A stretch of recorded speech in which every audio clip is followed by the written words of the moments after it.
Well, I'm excited to be on with Zach and the Territory Marks. This is Greg Gagne. Don't miss this one. We've got some great stories for you.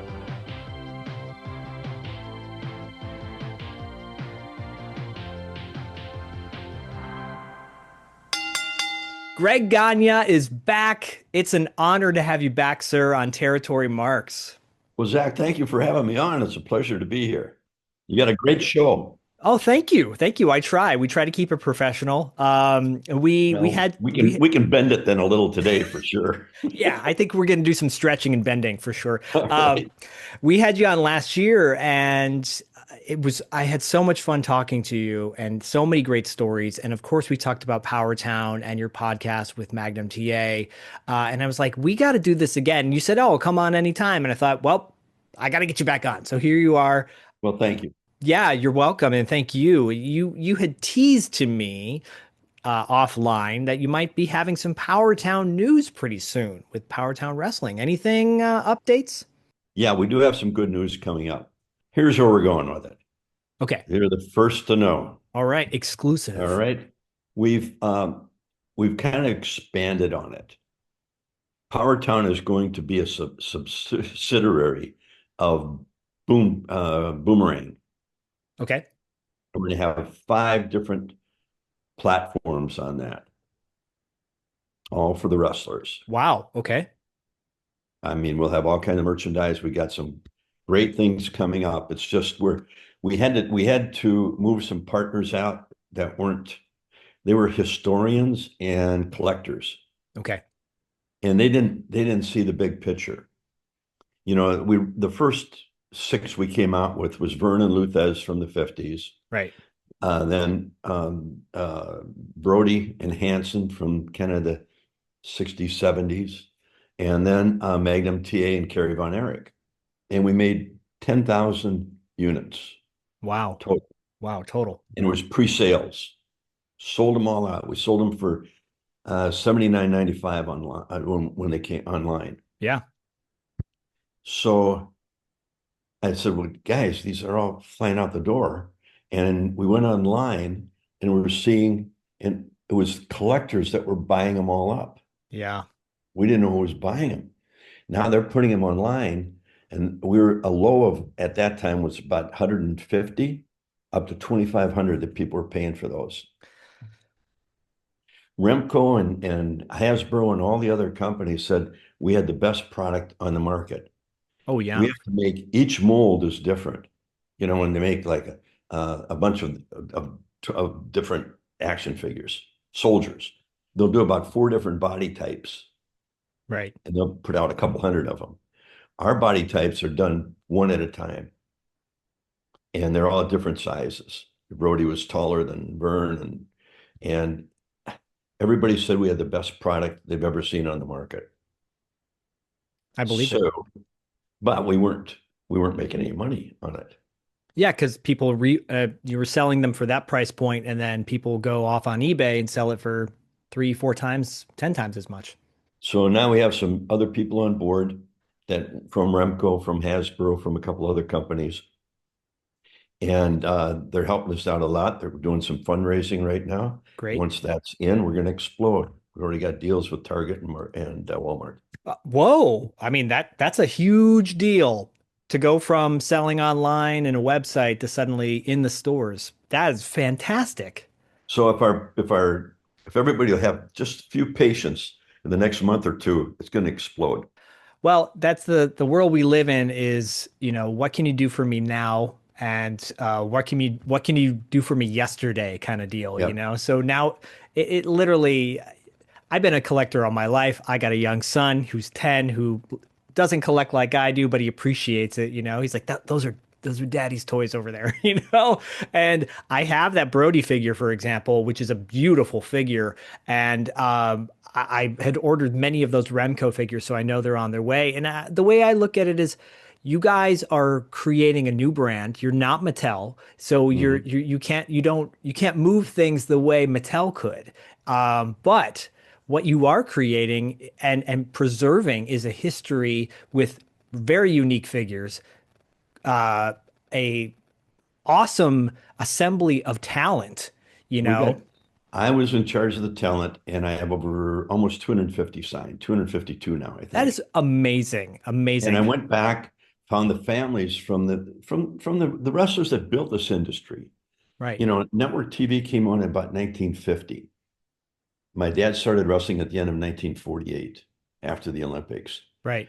And then they went on the DuPont network out of Chicago. Lou Thez, Vern Gagne, Hans Schmidt, Yukon Eric, uh, Don Leo Jonathan. And they never had the opportunity that the wrestlers today did, but they're the ones that built that industry. Yeah. And it was funny. My dad used to tell the story. Um, it would come on TV, and in Chicago, people be lined up outside the big stores that had TVs, and they had the TVs on wrestling, and that's where people were watching it mostly. Right. So, you know, I wanted to represent those people. Plus, we've got people through the 60s, 70s, 80s, and 90s. We go up about that far with the talent. Well, and we will be talking about some talent today who, when you wrestled them, they had been around for quite a while when you started getting in the ring with these guys, in particular Ray Stevens and Pat Patterson. But I think about all these talented dudes that, Oh, are not represented. Side note, last month on our show, we had an announcer and commentator for World Class Championship Wrestling. His name is Mark Lawrence, and oh he's yeah. a friend of ours. And he told some really great stories about this era, this 82, 83, 84 time in Mm. Dallas, in Texas, and was telling a story about the missing link. I'll let everyone listen to that interview because it was pretty interesting. But he did say that Missing Link liked to walk around all natural, if you will, and There's a lot of them that did. but keep his makeup on though. But keep the makeup on. So I was just thinking because you made a Remco, Ric Flair's a good one at that. yeah, something about cock of the walk or something like that. I don't Oh, know. great. Rick, he came, we played this football together at Minnesota. Oh yeah, please tell this story. Oh, God. So he's kind of a non-predictor. Uh, and he was a character, and he always wanted to wrestle. But we're there in the fall, and we just finished our fall practices. You know, we're all out of gas, and the fraternity is having a party, and they invite the sorority over from down the street. And all the young girls that are just coming through, you know, all the freshmen, and then you got some of the veterans that are bringing them over to the house to have this big party. Right. And as they're coming up, they hear a woo, and they look up, and in the fraternity house, there was a window with a light bulb over it. The window was open, and Flair is standing up there, stark ass naked, giving the girls the woo. Well, some of the freshman girls took off, but the veterans, they came in, and I think they had a heck of a party. I'm sure they did. I'm sure they did. What does he say?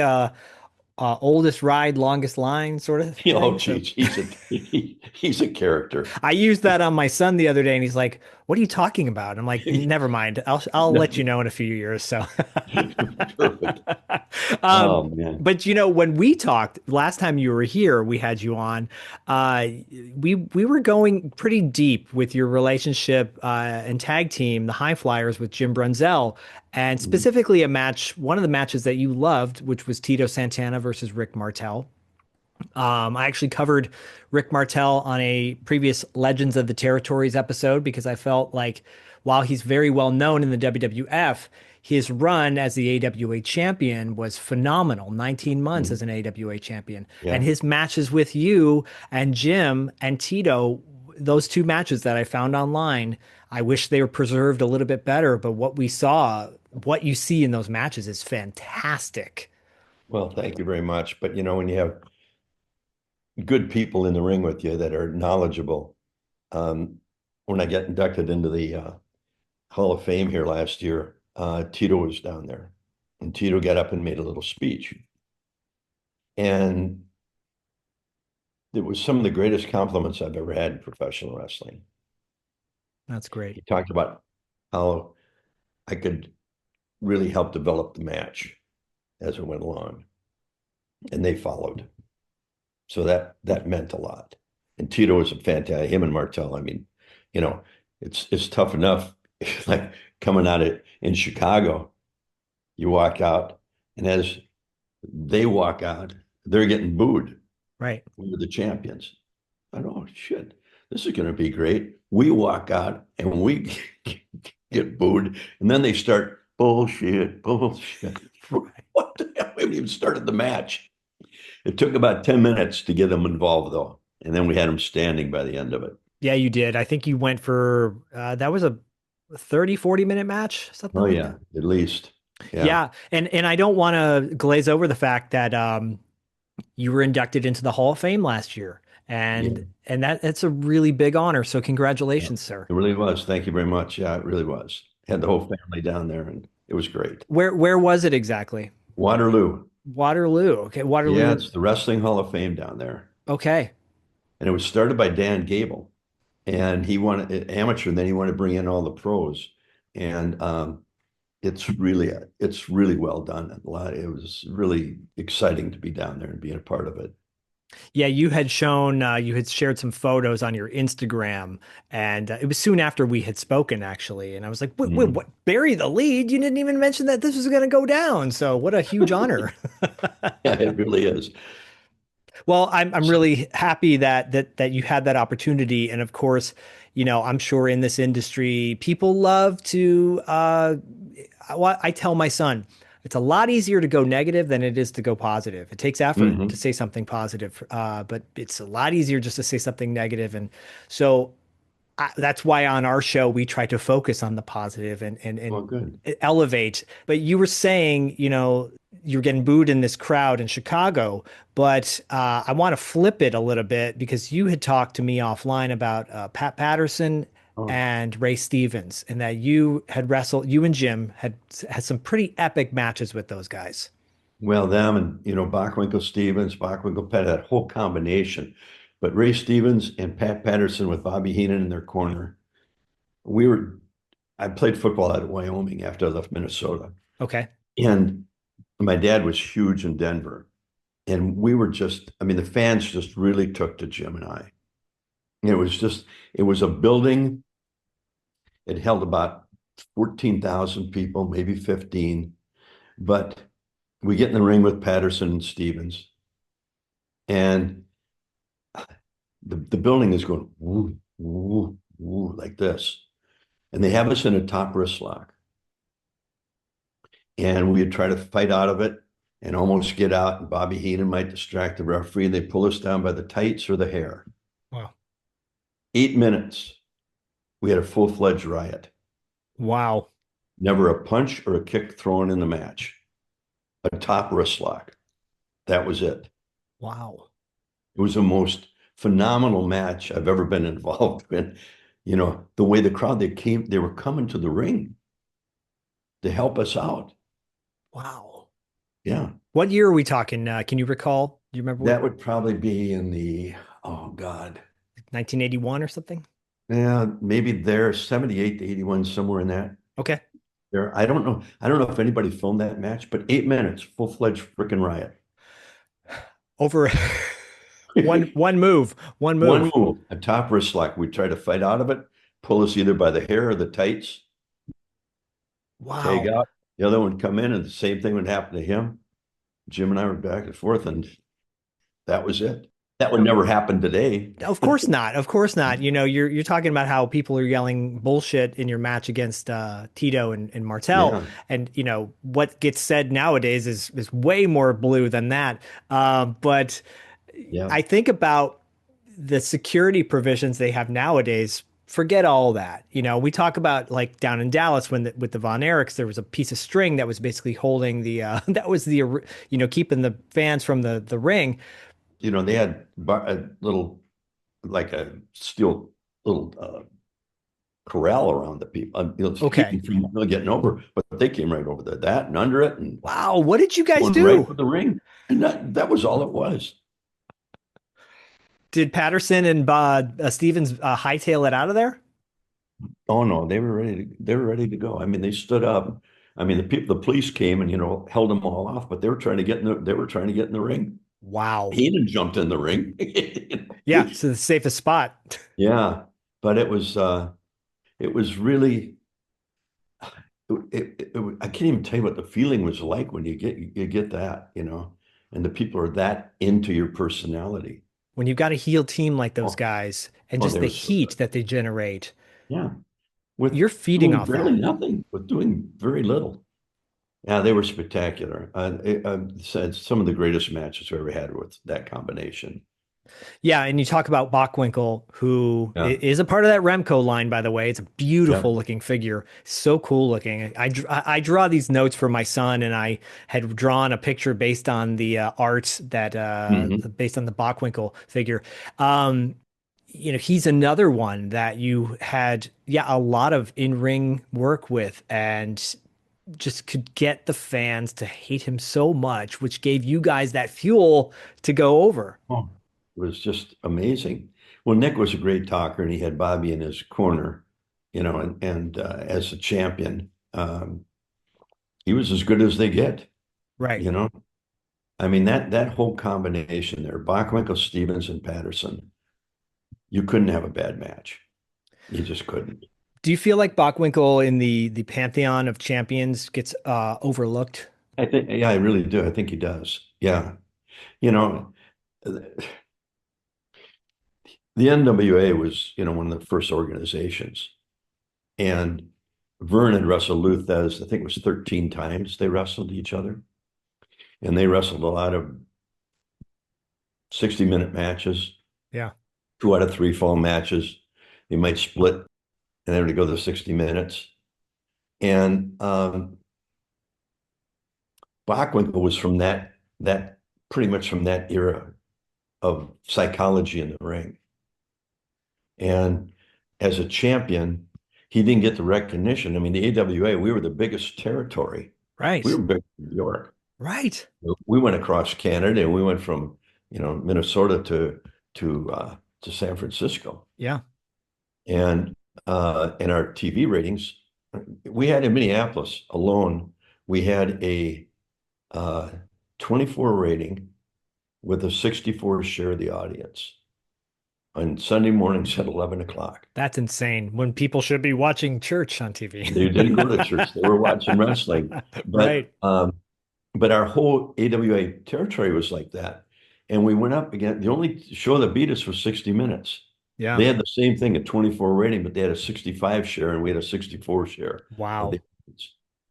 So, and we were in Chicago and Omaha, Denver, Milwaukee, Green Bay, San Francisco, and across Canada. But there was, in North Dakota, South Dakota. God, I mean, we had a big territory to cover.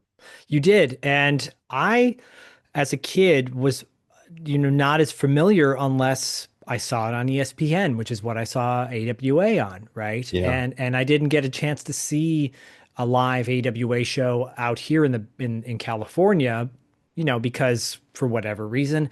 But you guys were all over the place. And was there a particular, you mentioned Denver, you mentioned Chicago being a little rough. Was there a particular city that you love to go to besides Denver? All of Yeah. them. I mean, it was kind of different in each one. Green Bay, Dennis Hilgart was the promoter. Okay. We were running Milwaukee, and Dennis Hilgart became a really great promoter. And he opened up Green Bay. So we'd go wrestle in Green Bay. And during the fall, we wrestled on Sundays. We wrestled at about 7 o'clock at night. People that went to the Packers games would all come over to the wrestling matches. Perfect. Yeah, And they'd all perfect. been partying pretty hard. I bet. So pretty wild groups. It was they were sold out for 3 years straight. Once a month, we'd go to Green Bay. Wow. And the people would buy tickets before the matches were even announced for the next card sellout. And the crowds were, especially during when the Packers were after they played, those crowds were pretty rowdy. I bet. Great crowds. I mean, they got into it. It was No one's jumping the barriers though, right? No one's jumping yeah, the bar. you had to duck a few Oh times. gosh. Something would be coming thrown in there. But even as a babyface, you probably had to look out for that too, right? Oh, yeah, you did. And you always have those ones that don't like you, Yeah. no matter where it is. Well, I wonder if one of the feuds I love, absolutely love the High Flyers in is with the East-West connection. You Oh, and Adrian Adonis and Jesse Ventura.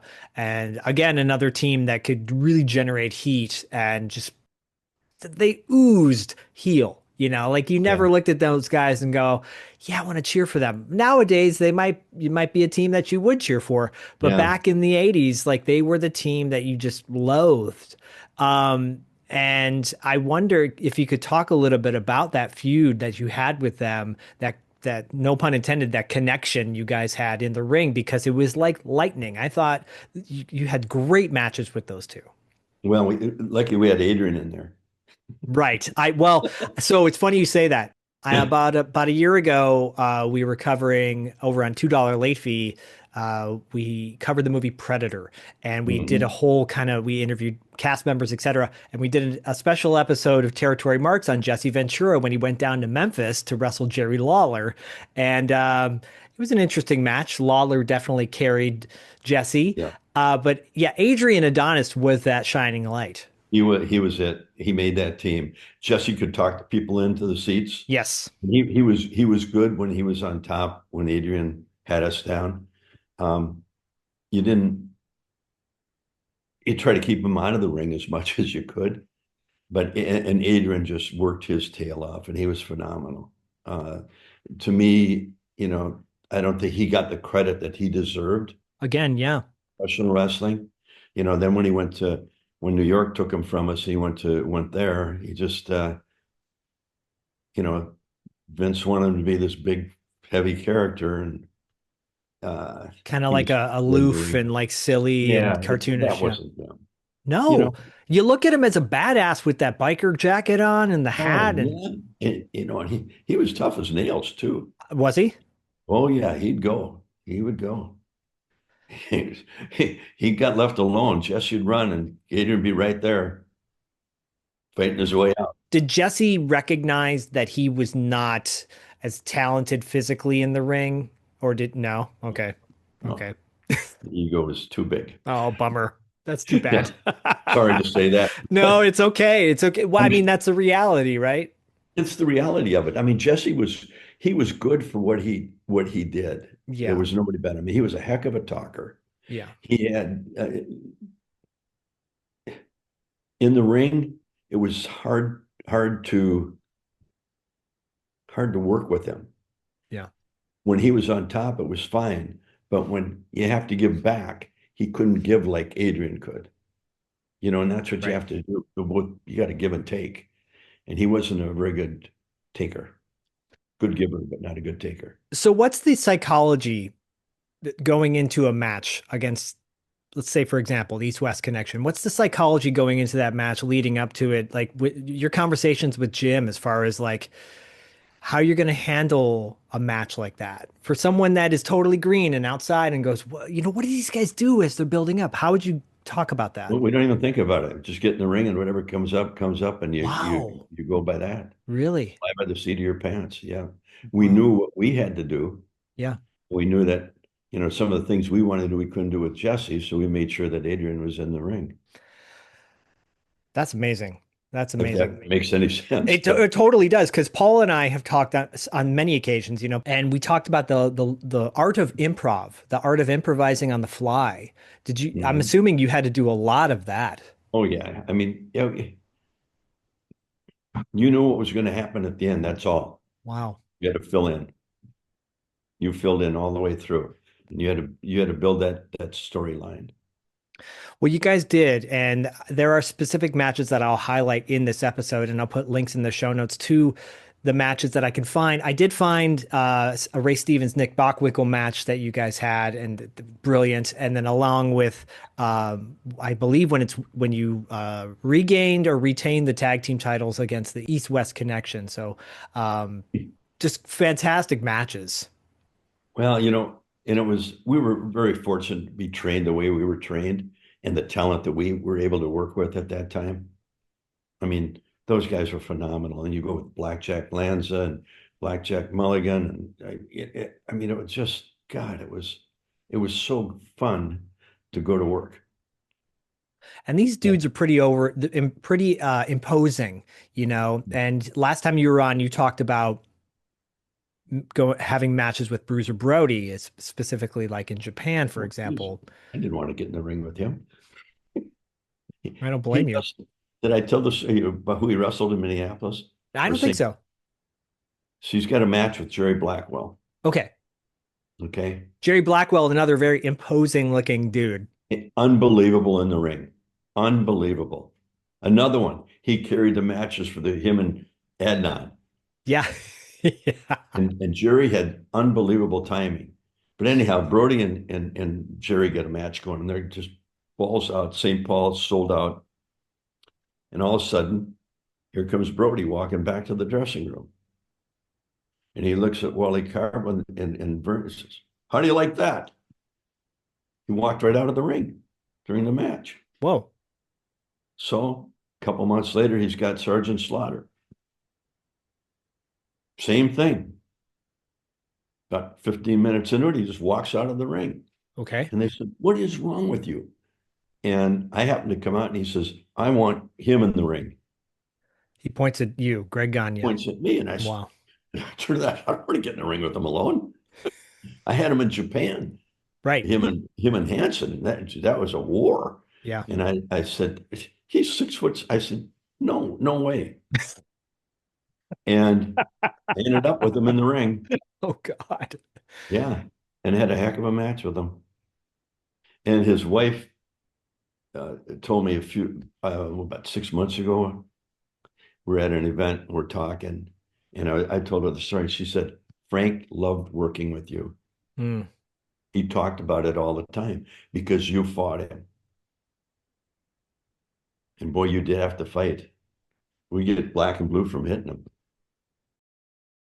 But he was a different cat. But I don't know why he liked me so much, but she told me why. And she said he used to come back and talk about your matches all the time. He Wow. wouldn't talk about anybody else, That's which really that cool. was really a compliment, I Oh, thought, because totally. of our size difference. But he Yeah. made Yeah, I was again talking to Mark Lawrence last month about you know, obviously down in Dallas, the Von Erichs were they were the yeah. kings down there, right? And I said, besides the Von Erichs, though, who was a baby face that you felt, you know, could go over? It was as over as the Von Erichs, or could be even more over. And he said it was Brody. He said Brody was Mhm. the guy down there, and Yeah. obviously moving around to different territories. And and he said too, one of the nicest guys you'll ever meet. Like, you know, his If you're on the right image side of him. on the right side of him. Yeah, yeah. Wow. Wow, I mean, look, yeah, you were in a cage match, I believe. It was him Yep. and Nord versus you and Snuka, and Yeah. that was a brutal looking match. It was brutal. It was a tough match. But boy, those guys got turned on in that cage, and I'll tell you, it was balls out, and you better be ready for it. These are the times when too escaping from the cage door that wasn't going to happen, you know. No, S- no, And we're talking about steel cage match that is cheese grade style on your body, right? it really was. Yeah, those little when they make the fence, they get a little pimples on the end of them. Yes. Little boy, those hitch in the back and that, and that Brody, God, when he kicked you in the freaking head, I thought my head was up in the balcony one day. Oh, But those were solid matches, and you had to be ready for them. We were very fortunate because I came out of a camp. My dad trained myself, Jim Brunzell, Ric Flair, the Iron Sheik, Ken Patera, and Bob Bruggers. Bob's the only one that really, but he was about 32 when he started and had a okay. lot of injuries from football. But the rest of us made main event.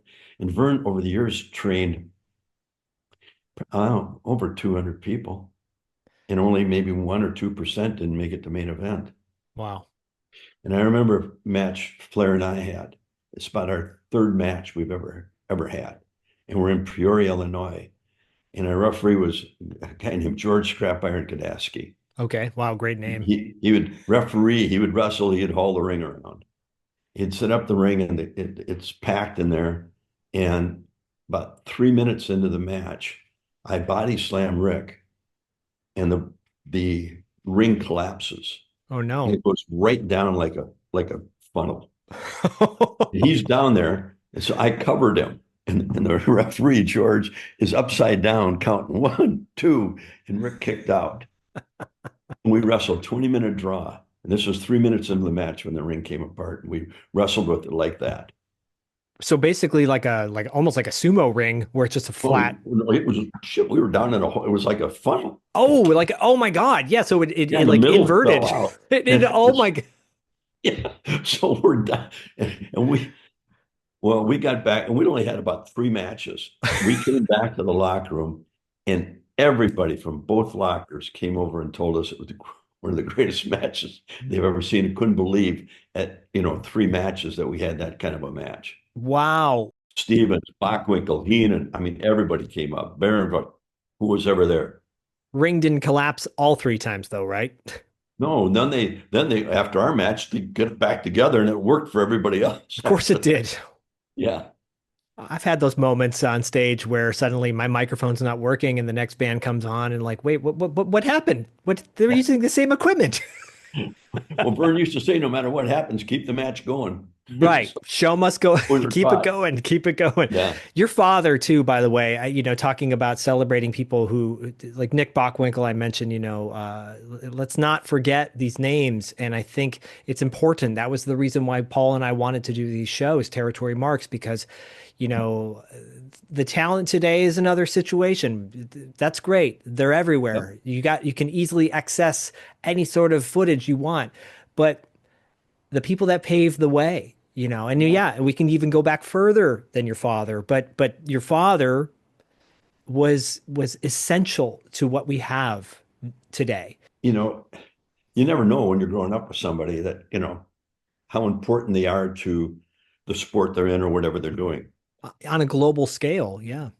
I was about 8 years old, maybe 7 or 8 years old, and my dad took me to Minnesota Twins baseball game against the New York Yankees. And the New York Yankees were my favorite team. Mickey Mantle was my idol. Really. So after the game, my dad took me down to the locker room. We walk into the Yankee locker room. Here comes Mickey Mantle, Whitey Ford, Elston Howard. All of them come running up to Vern. And I'm going, my God. And then Mickey Mantle signed a ball for me and handed it to me. And Wow. yeah, but then I think it was a wake-up call for me, really what he meant to not only wrestling, but as an athlete to other athletes. Yeah. Because he was in 50, when they went on the network, he was the biggest star. Right. And he was the first one to come out with his own vitamin pills, his own what were they called? Isometrics. Yeah. And he had about 4 or 5 different things, and he was on the Art Linkletter show and the Tonight Show, and he was the guy. And I didn't realize, what he meant to other people. Right. And when those Yankees did that, I mean, I was just like, man, He was just dad to you, but to everybody, yeah, that's all. Yeah, he was this Grecian god. I meant to tell a story at the Hall of Fame that I forgot about. I was about that 9 years old, and my dad takes me to the wrestling matches down at the St. Paul Auditorium at that time. And the match is the Kamelkoff brothers against Mitsu Irakawa and Kenji Shibuya. Okay. 4 heels battling Wow. it out. And they beat the crap out of each other. So the match was over, and we walked back. He took me down the hallway. We look in the locker room, and here's Irakawa and Kenji getting sewn up by a doctor. Oh, Blood. Oof. Now I'm looking. We walk down a little farther. Here's the two Russians in there. Doctor in there, sewing them up, blood oh everywhere. God. We walked back. I turned to my dad and I said, Dad, I know one thing for sure. He said, what's that, son? I said, I never want to be a wrestler.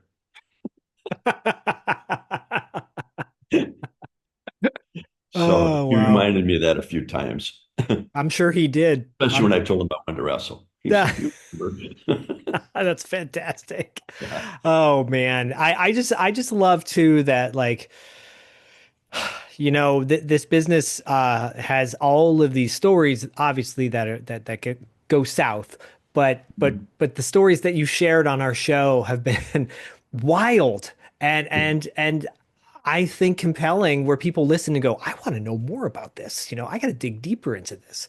Oh, there's so many great stories, and I always try to tell the stories about the individuals and the matches. You have to.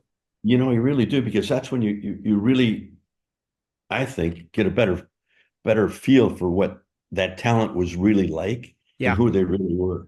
Right.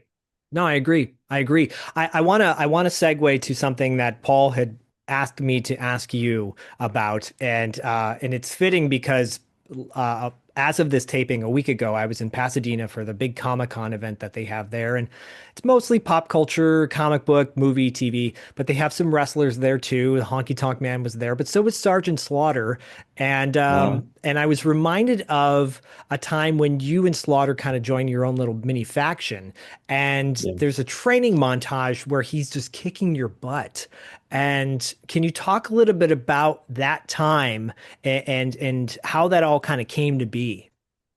Well, Rambo was big at that time, and Slaughter had, I forget who we were feuding with at that time, but he had gone through the training camp with us, and we became pretty good friends. And we just came up with the idea one day. All of a sudden, he made me a Rambo type, put the headband on and some khakis and stuff. Took me out in the water and took me down training me like they do in the Marine Corps. Yeah, it looked like Hell Week. It was. It probably wasn't the best thing for both of us. You know, it worked for a while, but it wasn't really my personality. Yeah, It was more his, and I probably shouldn't have done it. Looking back on it, you got an action figure out of it, that's for sure. So. yeah, never got paid for that one either. Oh, well, see, there's a problem there.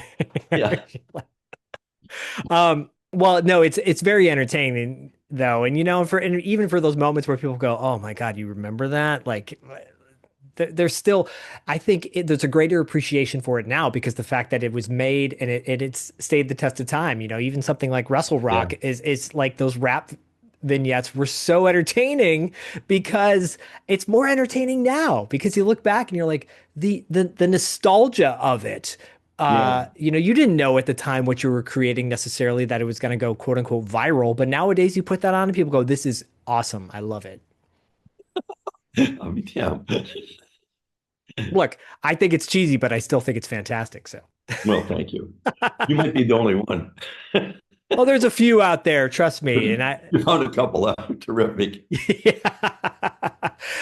No, I just love to, and as we start to kind of wrap up the episode, I love that you're keeping the legacy of all of this talent that you're working with Powertown, and these figures are just like people that should be continued to be talked about on a regular basis, They you know? should. I mean, those are the people that built this industry, Right. you know, uh, and it's evolved to what it is today. But when you go back, if it wouldn't have been for a Luthez and a Vern Gagne and a Hunt Schmidt and Yukon Eric and Don Leo Jonathan, people like that, we'd have never had the sport. Right. I agree. They built it. And the men, the women, even the little people we're representing in this, Yeah. they never had the opportunity. So hopefully this thing works.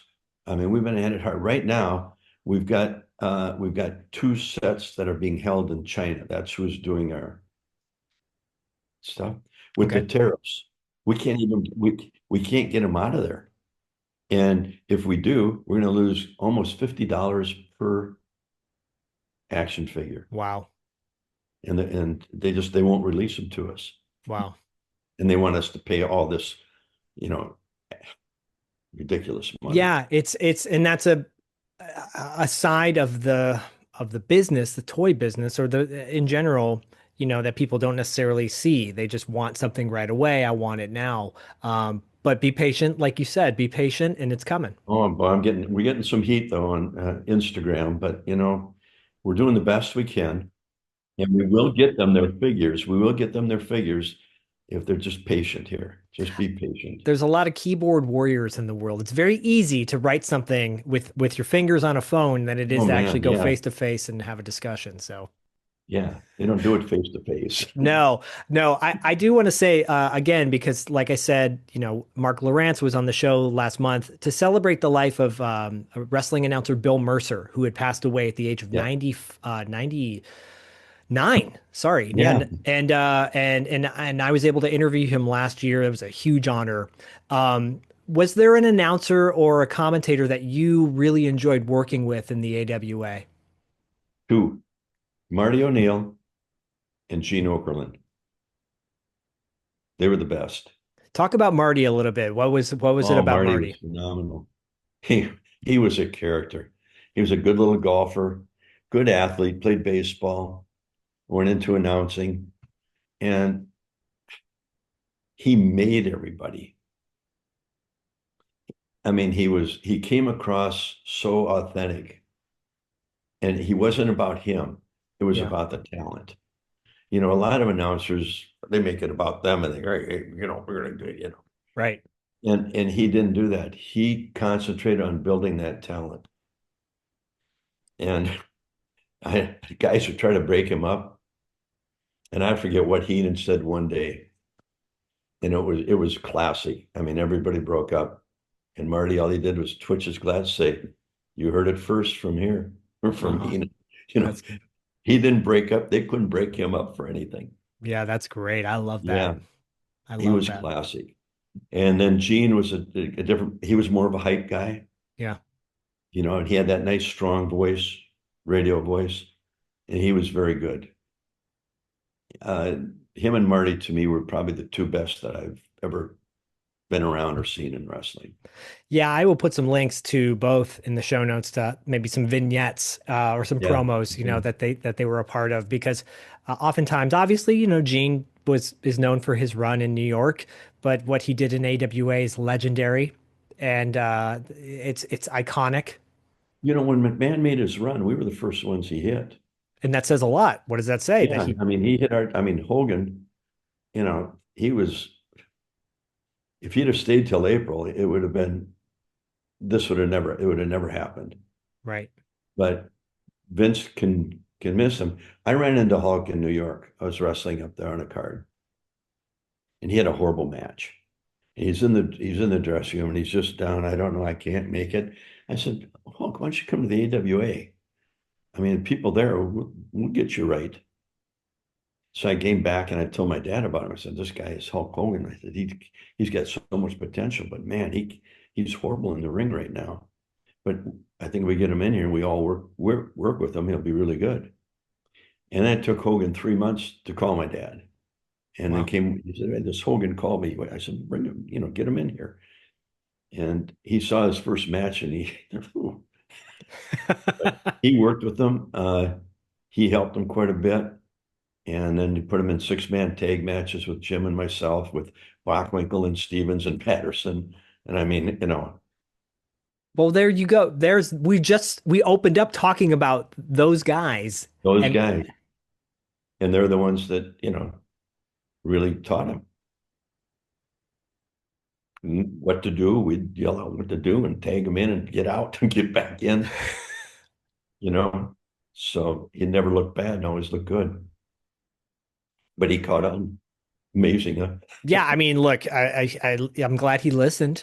Yeah. And like you said, that 6-man tag match, the five in there, we started out talking about you and Jim and wrestling that little faction, and what a wonderful faction to be a part of and to be in matches with. And again, people talk about the Freebirds, rightfully so, the Von Erichs, rightfully so, Mhm. but or Heenan family or whatever. But Heenan's that faction of three, Patterson, Stevens, Bockwinkle, that is top notch.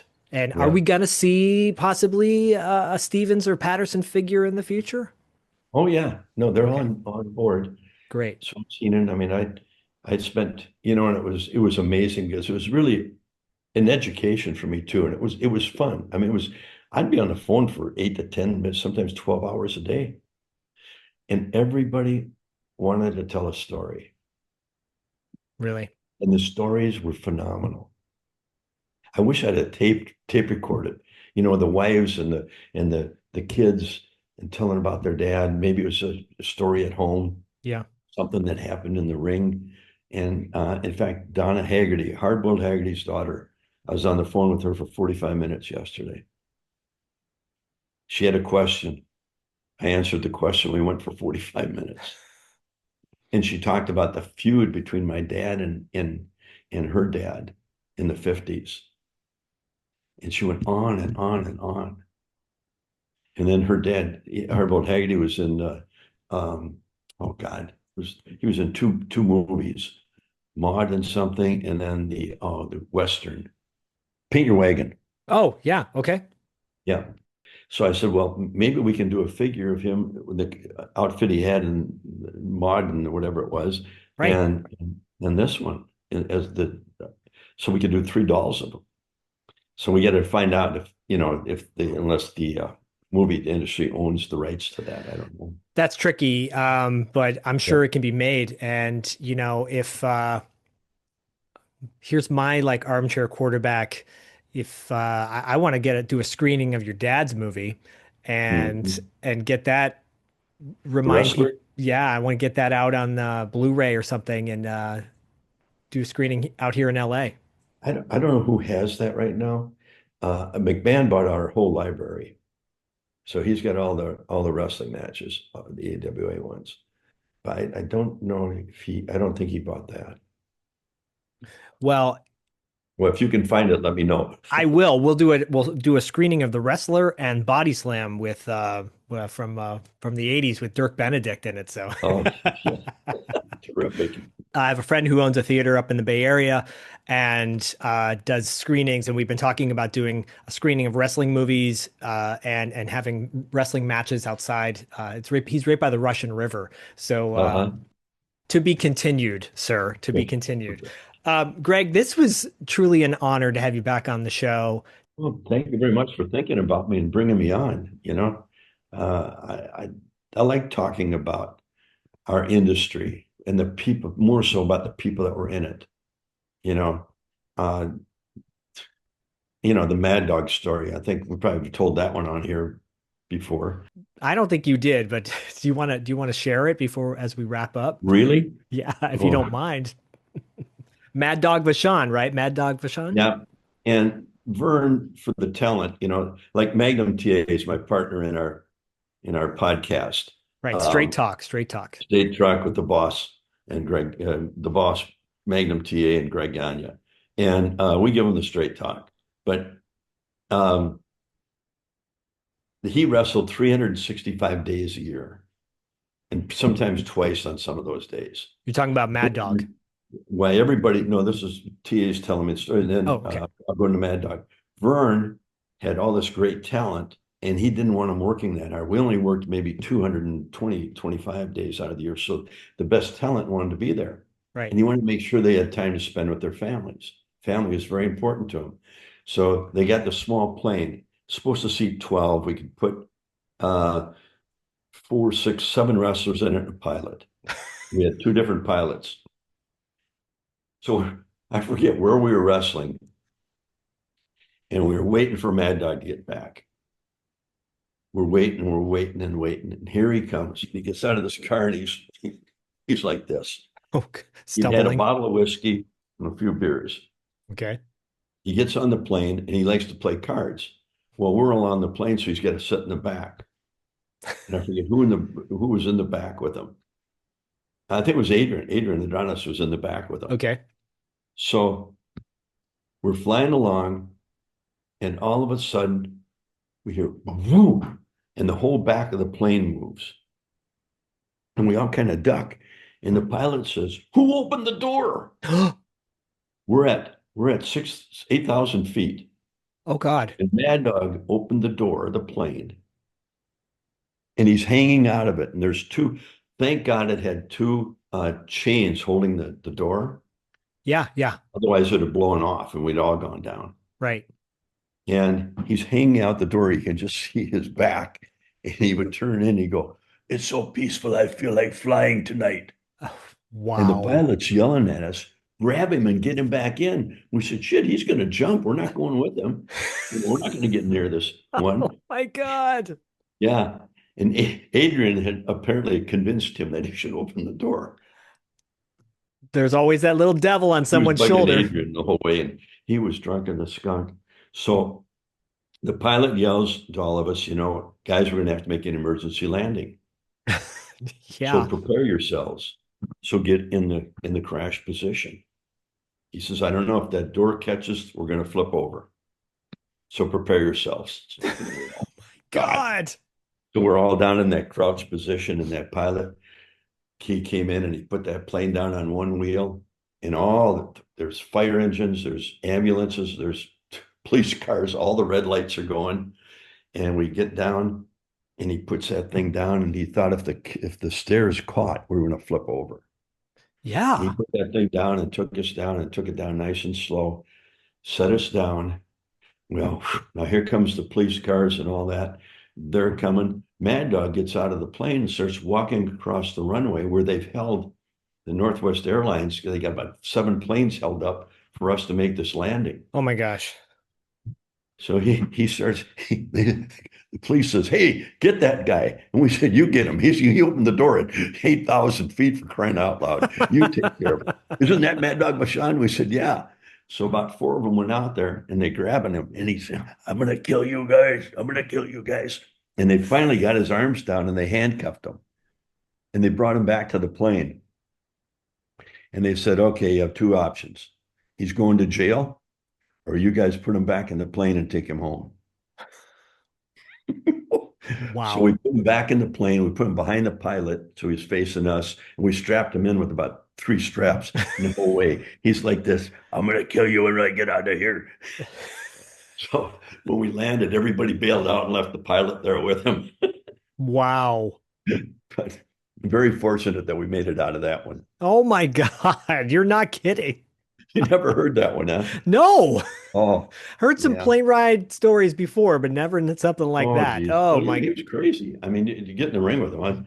First time I got in the ring with him, I said to my dad, "What do I do with him?" So I see my dad come home with scratches and bite marks on him. Oh. He'd say, "Hit him twice as hard as he hits you." I said, "Then what? Good luck." So first time he hit me, man, and I hit him back, and he hit me about 2 more times, and I caught him with a good one right on the jaw. And then I had a pretty good match with him after that. He came in the locker room afterwards. Yeah. Brunzell was wrestling him next week in Denver. And he came in, and I've seen this before. He kicked the door open, and I thought, "Oh, shit." So I grabbed the chair, and I'm looking at him, and he's like this, and he goes, "I respect you." Shook my hand and walked out. Wow. I about filled my pants right there. Yeah. Yeah, exactly. You're like, I don't, I need to take a potty break. Wow. Oh, That is insane. That is it. I mean, he is one of those guys oh, that unpredictable. unpredictable. Are we going to see a figure of him someday? Oh, yeah. Yeah, Okay, good. for sure. Okay. Just checking. Him Just and the check. butcher, his brother. Yeah, Yeah. and Vivian. We got them all on board. Wow. Okay. So, oh man. Well, Greg, I know I said it before and I'll say it again. It's an honor to have you on the show. It's a Oh, thank you pleasure. very much. I feel like, I would love to continue this conversation on another episode down the road. Uh, Anytime. okay. That I'll would get really be I get huge. TA on with us. He's doing the business part of the Powertown plus his own job, so he's having Well, a this is time. the part where you say, look, I was on Territory Marks with Zach, and look, you're missing out because we're having a good old time. So if you want to come, great. But Zach and I are going to have another conversation down the road. So Perfect. Zach, thanks for having me. I appreciate it. thank you so much, Greg. Really an honor. Say hello to Paul for me. Oh, I will for sure. I will.